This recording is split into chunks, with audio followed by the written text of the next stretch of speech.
Allô,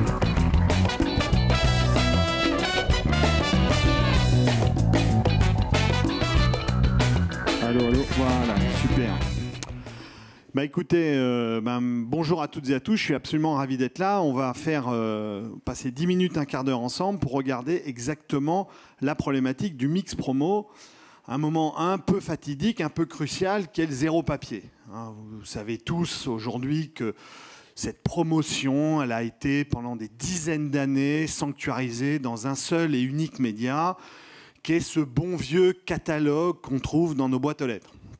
Alors ce bon vieux catalogue, aujourd'hui, il est fortement chahuté par deux phénomènes. Il est percuté, on va dire même trois. Il y en a un qui est connu depuis très très longtemps, c'est la montée du digital. On va en parler tout à l'heure. Mais il y a des éléments conjoncturels qui viennent se rajouter à cela. Le premier des éléments conjoncturels, c'est bien sûr la très très forte hausse du prix du papier. Donc quand le média, aujourd'hui sur 2022, la hausse du prix du papier est attendue à près de 25%. Donc c'est quasiment pour certains nombres de retailers des montants qui sont plus acceptables. On ne peut plus faire, c'est-à-dire que ça rend le média non opérant. Et puis la deuxième dimension, bien sûr, et vous le savez tous, c'est un média qui est percuté aussi par les évolutions du cadre législatif, légal, avec cette fameuse loi climat qui essaye à pousser l'idée de se dire que ce catalogue papier a une empreinte écologique qui est extrêmement négative et donc il va falloir le challenger. C'est pour ça, vous le savez tous, hein, qu'en septembre, il y a une quinzaine de villes, en vrai quinzaine de zones en France, qui vont être testées dans un dispositif un peu innovant. C'est un dispositif dans lequel on va inverser l'approche consommateur. Ça veut dire quoi? Ça veut dire qu'aujourd'hui, si vous avez une boîte aux lettres et si vous ne souhaitez pas recevoir de catalogue promotionnel, vous mettez un sticker Stop Pub. Eh bien, dans ces 15 zones géographiques, 15 grandes villes de France, eh bien, on va tester l'idée d'inverser le dispositif, c'est-à-dire qu'on va considérer que s'il n'y a rien d'inscrit sur votre boîte aux lettres, ça signifie que vous ne voulez pas recevoir de catalogue. Et si vous voulez le recevoir, eh bien, vous apposez un sticker qui est le fameux sticker WePub. Donc, c'est vrai que ce catalogue papier qui a sanctuarisé ce dispositif promotionnel pendant des années, eh bien, tout d'un coup, il tremble un peu sur ses bases et il est un petit peu chahuté. Et c'est compliqué qu'il soit chahuté, ce catalogue papier, parce qu'il est diablement efficace. Diablement efficace. Pourquoi? Parce que c'est un média dans lequel il y a 500, 800 offres, on va dire, par semaine. Et le consommateur, vous, moi, eh bien, en 3 minutes, on va feuilleter ce catalogue papier, on va balayer les 800 offres. Et la puissance de ce média, c'est qu'on va retenir les 3 qui nous intéressent. La côte de porc, la lessive ou le paquet de yaourt. Et à partir de ce moment-là, comme on sait très bien que les 3 offres qui vont faire venir Monsieur X en magasin ne sont pas les mêmes 3 offres qui vont faire venir Monsieur Y, vous noterez que j'ai parlé que de Monsieur. Je n'ai pas parlé de Madame Michu. On considère, on est en 2022, que maintenant, ce sont les hommes qui font les courses. Il y a certaines personnes qui ne vont pas me dire le contraire dans la salle quand même. Donc voilà, donc en tous les cas, l'idée ici, c'est de se dire que ce catalogue papier, eh bien, il a une puissance, puisqu'en 2 minutes, 2-3 minutes, il vous permet de balayer l'ensemble des offres commerciales et de retenir, d'avoir à la présence à l'esprit, de dire « Ah, j'ai vu que la côte de porc, chez Carrefour, elle était à un prix qui était excellent. » Et donc, du coup, ça veut dire que challenger ce média, c'est un véritable défi pour les enseignes, de se dire « Mais comment on va réussir à challenger ce média ?» Dans cette logique-là, et ça a été testé, c'est que lorsque vous posez la question aux clients qui sont dans des zones de test, c'est-à-dire dans lesquelles on a dit, finalement, ce catalogue, on va le suspendre, on va le mettre de côté, et on pose la question aux clients, est-ce que vous souhaitez avoir un média alternatif qui vous alerte sur la promo, de manière assez naturelle et assez rapide, quasiment 90% des clients répondent non, non, je vais me débrouiller. Donc ça veut dire que d'un côté, vous avez un média hyper puissant chez les retailers. Ce média, vous le savez, il fait entre 7 et 15% du chiffre d'affaires. Hein, tous les retailers, il y a eu des expériences qui ont été faites en Suisse. Il y a des expériences qui ont été faites même en Corse il y a quelques années de cela. À partir du moment où si vous suspendez brutalement le média catalogue papier qui arrive dans les boîtes à lettres, cette suspension, elle vous fait entre -5, -7, -8, -12% de chiffre d'affaires.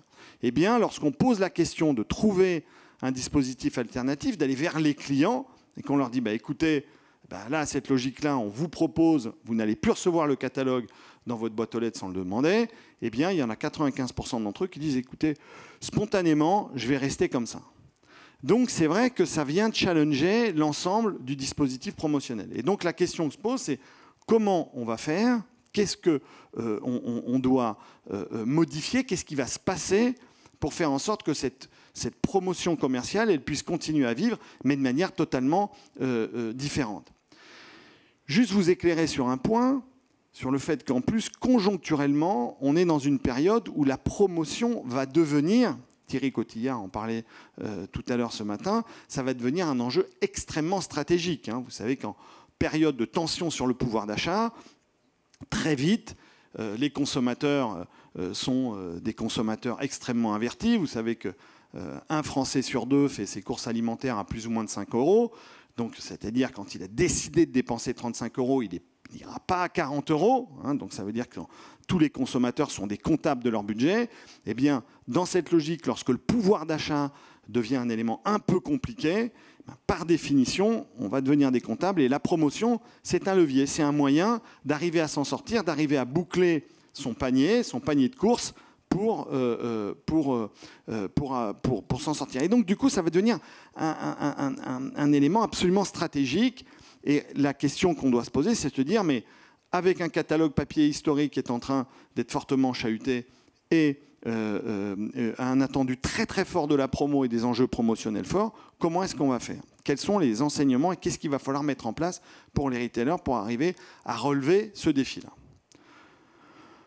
Le premier, et ça c'est un élément très important, c'est qu'il va falloir prendre la promotion commerciale comme étant un élément d'actif, d'asset chez les retailers, dans lequel on va bénéficier de cette promotion et la traiter comme étant une data, un élément de contenu, une data tout à fait stratégique. Et cette data, il va falloir la piloter dans un dispositif ultra personnalisé. Il va falloir être en mesure d'avoir d'un côté une data commerciale promotionnelle extrêmement segmentée, extrêmement précise, c'est-à-dire dans lesquelles vous bénéficiez de tous vos assets, les visuels, les textes, les prix, les mécaniques promotionnelles, les logos, tout ce qui constitue la mise en avant de l'offre commerciale du retailer et de fait que d'arriver à faire valoir le fait que ce produit-là, c'est le meilleur et c'est ici qu'il va falloir aller l'acheter. Ça, c'est un premier élément. Et en face de cette data, il va falloir trouver toutes les aspérités de personnalisation, c'est-à-dire d'arriver à faire fonctionner tous les modèles algorithmiques de personnalisation, d'adéquation entre d'un côté une data commerciale extrêmement fine et de l'autre côté des comportements consommateurs qu'on va pouvoir analyser pour pouvoir dire en fait la réalité, plutôt que d'envoyer 850 offres cette semaine et finalement de dire au bout du bout, tu es obligé de balayer les 850 pour retenir les 3 qui t'intéressent, eh bien, je vais m'appuyer sur des moteurs qui vont me permettre de immédiatement, dans les 850, extraire les 3 qui vont t'intéresser. C'est la raison pour laquelle certains retailers sont en train de travailler sur l'idée d'augmenter ces 850, parce que lorsqu'on commence à personnaliser les choses, il faut augmenter la probabilité d'opportunités commerciales que l'on peut créer. Ça va être un premier défi. Le deuxième défi, c'est qu'il va falloir multiplier, mais multiplier de manière massive, le nombre de messages. Et on peut tous le constater ici. C'est assez incroyable de voir à quel point, d'un côté, la promotion commerciale est un élément qui est ultra présent dans nos vies offline. Oui, on reçoit encore des catalogues, il y a encore des 4x3, il y a encore des PLV, il y a tout un tas de dispositifs dans lesquels on est interpellé dans nos vies offline pour nous expliquer que ben voilà, cette pâte à tartiner, elle a 30% de remise, que là, on va avoir une remise de fidélité sur des yaourts dont je parlais, ou bien du coca, ou autre, etc. Donc on est fortement interpellé dans l'écosystème offline. Et vous avez peut-être remarqué que cette interpellation, elle est quasiment absente dans le domaine digital. Ça veut dire quoi? C'est que dans nos expériences digitales, lorsque l'on va sur Waze, lorsque l'on va sur bien sûr Google, sur Facebook, sur Instagram, on a peu d'interpellations promotionnelles. Pour une raison très très simple, c'est qu'aujourd'hui, cette data-là, elle n'est pas disponible. Mais le jour où le catalogue papier, et ce qui est en train de s'arriver, est en train de diminuer, eh bien, il va falloir, pour arriver à compenser ça, qu'on ait une surexposition de l'offre promotionnelle dans les médias digitaux, alliés à la personnalisation dont je vous parlais. Ça veut dire quoi? Ça veut dire qu'il va falloir que la promotion commerciale vienne envahir l'écosystème digital qui est le nôtre. Ce qui n'est pas le cas. Ce que je peux vous dire aujourd'hui, la position de la société que je dirige à Aristide, ce que je peux vous dire, c'est que de très très gros acteurs internationaux du monde digital sont complètement engagés dans cette volonté d'arriver à capter cette data promotionnelle pour arriver à la rendre native, intégrable dans leur écosystème. Ils ont compris que c'était un enjeu, et je vais même vous dire, ils ont compris que la France était même un marché à enjeu. Pourquoi? Parce qu'on est un des premiers marchés au monde à s'attaquer à la problématique du catalogue papier, à dire finalement ce catalogue papier, on va le faire diminuer et il va être moins prégnant. Donc du coup, il va falloir trouver des alternatives. Voilà les deux grands éléments. Très grande personnalisation, ciblage, et de l'autre côté, très grande diffusion, multiplier l'impact, multiplier les touches, les points de contact avec les clients. Pour terminer, c'est évident qu'il va falloir être assez vigilant sur le fait de ne pas tomber non plus dans des logiques trop simplistes. Ça veut dire en disant, bah, finalement, j'ai ma data d'un côté, j'ai personnalisé mon CRM, du moins, j'ai mon CRM qui va me donner des informations, je balance ça, je vais avoir des résultats. Non. Pour la simple et bonne raison, c'est qu'à partir du moment où on va basculer dans ce monde de cette ultra-personnalisation avec cette ultra-diffusion, il va falloir immédiatement mettre en place les éléments d'évaluation de la performance et de la pertinence, tenant compte de variables qui vont être de plus en plus prégnantes dans le système, qui vont être les variables d'adéquation avec le magasin et la zone de chalandise. Pourquoi? Parce que là, aujourd'hui, je vous ai parlé de manière de mass média en disant on va avoir des offres et on va les déployer de plus en plus. On a des clients d'un côté ou des profils consommateurs. On va les faire, on va fabriquer cette adéquation. On va pousser cette intelligence et cette adéquation dans les dispositifs digitaux pour les surexposer. Eh bien, dans cette surexposition, il va falloir, 1, développer des KPI d'évaluation de la performance, et 2, les raccrocher au magasin. Et ça va être ça le défi qui nous attend, c'est-à-dire de tout le temps rapprocher finalement cette exposition digitale à une notion de trafic.